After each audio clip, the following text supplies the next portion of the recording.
Friday. We thought we'd attempt to vlog today. I did manage to do my Coles online shopping. So that was one big tick off the list. So I ended up getting quite a big order. We just ended up, initially it was just a few bits and pieces of things that I needed to get. But we ended up just doing our whole entire fortnightly shop. So that's coming today. I got it delivered. Sometimes I do click and collect. Sometimes I get it delivered. But because I spent over $250, I got free delivery anyway. So, yeah. And I mean, look, I prefer to get it delivered. But sometimes it depends. Like, sometimes I don't really feel like paying for delivery costs if it's sort of, you know, like under that $250 mark. So anyway, that's going to come later on today. Now on the agenda today, I mean, it's 11 o'clock and we're finally all ready for the day. So what my plans today, I mean, we're staying at home. Apart from this, the usual kind of keep, you know, looking after the kids, I just need to do like a quick general tidy up. But a couple of my main goals today to get done is my daughter's room. I really need to clean that. I'm going to do pizza for dinner tonight. So I need to do the pizza dough. That takes a couple of hours to rise. And then roll the dough out onto my bases and sort of prep all the toppings for that. So I'll show you the pizza dough and how I make that. So I've just prepped the pizza dough, all the ingredients. Now this recipe is really, really easy. I got it from taste.com, pizza dough. It's really easy to make. I find pizza a little bit time consuming, but if you sort of stage it out, like in the morning, get your dough ready, wait for that to rise, roll that out on the trays and sort of like then prep your ingredients. It's not too much. It only gets a bit overwhelming if you think, you know, 4 o'clock I've got to make pizza, and you're gonna wait, you know, make it, wait for it to rise, etc. So just definitely get that done in the morning, the dough. So I'll show you what I've done and then we'll put it together. So to make life a lot easier with pizza dough, I'm using my food processor. So the food processor I've got here is the Breville one. I'm not sure of the model number, I can't remember. But what I'll do is, I got this on Amazon. I will link it below for you guys, just so you can check that out if you're interested. So yeah, I've popped in here, I'm just doing one batch. Sometimes I double it, but today I'm just gonna do one batch. That's gonna give me two large pizzas. And then I'm gonna do like 2 small pizzas for the kids because everyone likes a different flavor. Danika's pepperoni, I'm vegetarian, Isaiah's margarita, and Dan's ham and mushroom. So everyone's gonna have their own little pizza. But anyway, so pretty easy for this one. So what I've done is, in the food processor, I've got 4 cups of plain flour. I've got a pinch of caster sugar, a little bit of salt, and then what I've done here, so I've got, I'll show you some yeast. That's just 1 little packet of yeast. And then I've mixed that up with 1/4 cup of olive oil, and then what else? Warm water. So that's 1.5 cups of warm water. Now, the couple of tricks I've learned from making pizza dough, and I made it quite a few times. Number 1, with your yeast, you need to get it in sachets so it stays fresh. I've made the mistake before of thinking, all right, I'm going to buy a big bulk of yeast, like a big packet. So what happens when you've got a big packet of yeast, as you start opening it and using it, once the air gets in there, the yeast won't activate. So you end up just with a flat pizza dough. So the best thing I've found, in my opinion, is to buy the sachets, even if they end up being a little bit more expensive, because you'll get a really nice rise on your yeast. Tip number 1. Tip number 2, when you do your warm water and your yeast, you really need to let this sit for at least 10 minutes. You need to have a good foam on the top. And that's also going to get you a good rise as well. So this has probably got a little bit longer, about 5 minutes or so longer to go to like get that real nice foam. And then what I'm going to do is run my food processor and then like pour that in there. So with this food processor, it's got a dough hook.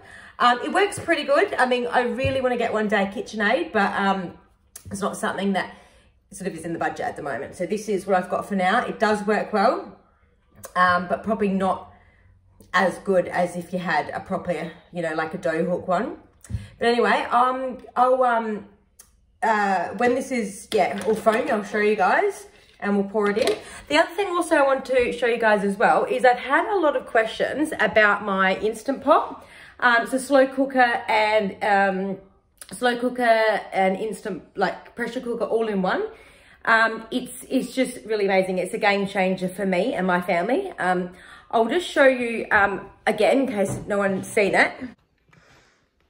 So this is the Crock Pot. It's actually called, the brand is Crock Pot. There's different sort of like models of this one. I'm not exactly sure the model of this. I know it's the Crock Pot extra large. So it's I think it's the biggest one you can get. And it's got some more features than their sort of like models before this. So you can brown and sear, saute, slow cook, pressure cook. Now this is really handy just for obviously, you know, busy mums and things like that. Now the other thing I found it really, really handy for as well is you can take it camping, or if you go away and there isn't like an oven or a stove or anything. Now I have experience with this. So when we actually got our kitchen renovated, we got the kitchen renovated, and also at the same time, we actually redid the whole flooring in our house. So we actually ripped up all the flooring in our house, replaced it with Tasmanian oak, and then did the kitchen as well. So the point is, we actually camped in our backyard for 2 months. We had all of our furniture and everything like that in our shed. We've got a huge shed on the side of our house. So we had the whole house packed up in there.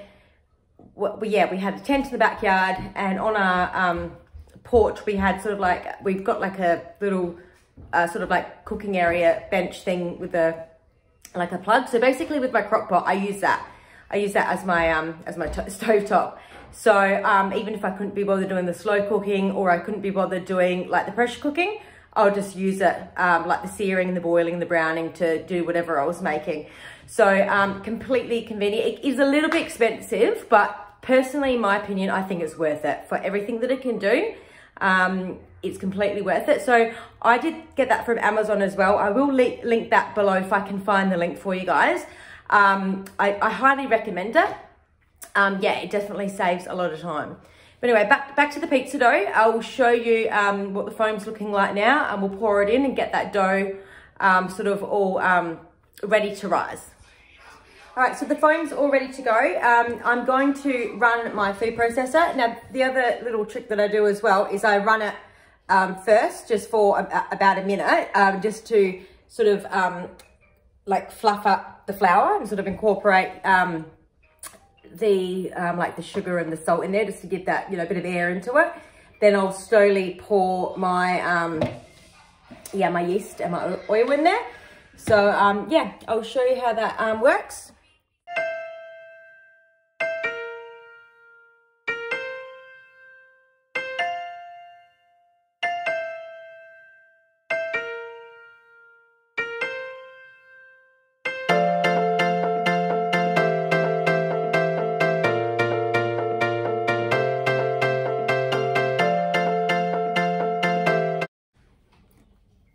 So that's all done now. It was a little bit dry, so maybe I put a little bit too much flour when I was doing the cups. So I just put a little bit of warm water as it was running, just so it could incorporate. So yeah, if it's a little bit dry, a little bit of warm water. If you're finding it's way too runny, just a little bit more plain flour, and then you get that right consistency. So this is what it looks like now. I'm going to pop it on I've got this chopping board here. I'll show you guys. So I'm going to put the dough on here with a bit of plain flour and give it a little bit of a knead for a couple of minutes, and then I'm going to put it in this pot, and I got like a little bit of olive oil in there, and I'm going to put the lid on that, and then I'm going to put it in my oven just to keep warm. Okay, so that's all in my oven. Now just quickly, I haven't turned my oven on or anything. It says just to put in a warm draft-free sort of area. I used to actually fill my sink up with hot water and put it in there, but I just found it took up too much room, you know, when I'm trying to do other stuff. So I chuck it in my oven, not on of course, and just leave it there. Now, the recipe does actually say leave it for 30 minutes, but I find a couple of hours works best for me, in my opinion. So I'm going to leave that to rise. Now, I was going to do all the prep for the pizza later on today, but I think what I'm going to do is I'm going to do that now and put it in the fridge. Because, yeah, it's like, what's the time now? Hang on. Yeah, so it's 12:40 at the moment, and everyone's all settled. Isaiah's had his lunch, he's down for his rest time. Xavier's all happy in his little bouncy thing. So I think I might take the opportunity now to get that all prepped.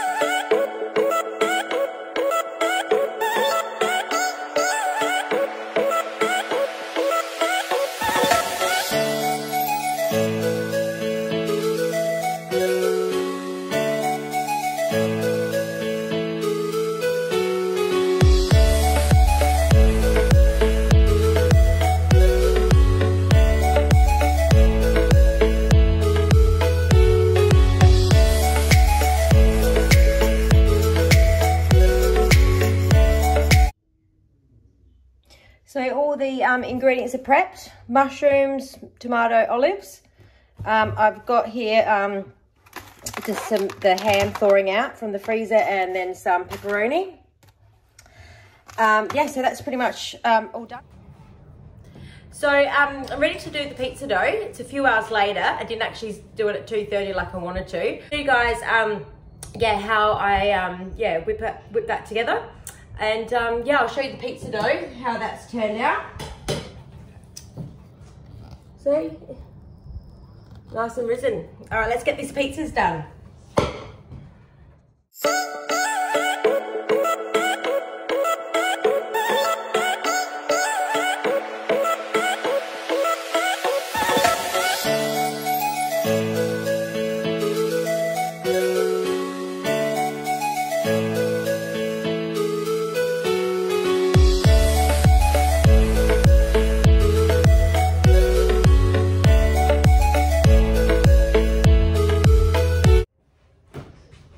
So pizzas are done. I ended up getting quite a bit out of that. I'll show you what I've got there. So I managed to get quite a bit of pizza there. So I got Dan's here, so he's ham mushroom. It's like a large pizza. Mine vegetarian. And then I ended up changing things around a bit. I did one margarita because everyone likes margarita. And then for the kids, I did a little cheese pizza for Isaiah and a pepperoni for Danica. Usually he likes the margarita, but I'm not sure if he'll eat it because of the big sort of chunks of tomato. So hopefully, fingers crossed, he'll eat either that or the cheese one. So I'm going to serve that with garlic bread and also some chips. So I've got an air fryer, so I'm going to put some hot chips in the air fryer and some garlic bread. Yeah, so I'll get these in the fridge and I'll pop those on at tea time. I'll show you what it looks like when they're all cooked and done. So with today's video, when I started out this morning, I sort of intended it to be like a vlog of our day. It's turned into a bit of a cooking show. So like I mentioned, my videos are going to be a mixed bag of sort of things until I find a bit of a sort of rhythm. But yeah, I hope you enjoyed the pizza making with me and got some inspiration there. I'm just going to wait on Coles to come and deliver our shopping. I was going to do a haul in this video, but what I think I might do is just a separate video, a separate haul video for the Coles shopping, because that's probably a video in itself, and then some people might be interested in just, you know, that haul rather than this whole long video of the cooking, then the haul, etc. So I will insert some clips of the pizza and how they turned out. They look pretty good actually, using my new pizza trays from Kmart. So hopefully they'll work good. But yeah, I'll insert some clips of the pizza and how it all turned out. And I'm going to end the vlog here. So thank you so much for watching, and please subscribe if you do like this content. And if you have any questions or anything like that, give me a comment down below. Thank you again, everyone, and all my new subscribers. I hope you have a good day or evening. Bye. See you guys.